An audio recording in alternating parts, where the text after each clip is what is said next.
Atstjefen Gjeçovi, prifti që ruajti gjuhën dhe shpirtin e kombit shqiptar. Në historinë e kombit shqiptar, pak figura kanë lënë gjurmë të thella dhe të paharrueshme si Atstjefen Gjeçovi.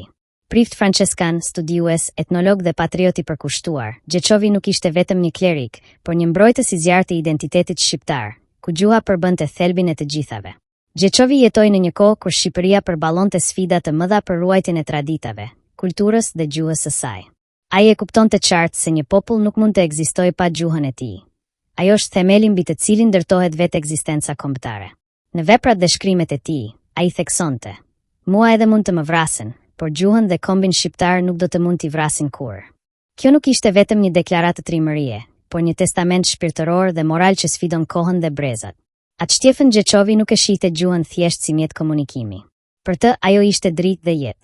Ai paralajmëronte me mençuri të thellë: sa mund të mendohet dielli pa dritë, aq mund të mendohet kombi pa gjuhë. Kjo metaforë e fortë thekson lidhjen e pasgjithshme midis identitetit dhe gjuhës, duke e bërë çdo sulm ndaj saj një kërcënim ndaj vetë ekzistencës kombëtare. Në veprimtarinë e tij, Gjeçovi ruajti dhe katalogoi traditat, ritet, fjalët dhe këngët e popullit shqiptar.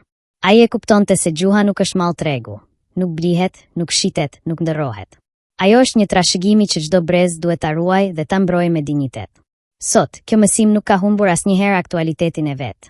Në një botë ku ritmet e jetës shpejtojnë dhe ndikimet e huaja mund të shlyejnë identitetet lokale, kujtimi për Gjeçovin rikthehet si një thirrje për vetëdije dhe përgjegjësi kombëtare.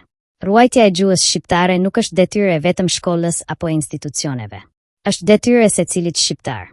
Çdo fjalë që flasim, çdo tregim që ruajmë, çdo këngë që këndojmë është një hap drejt mbajtjes gjallë të historisë sonë.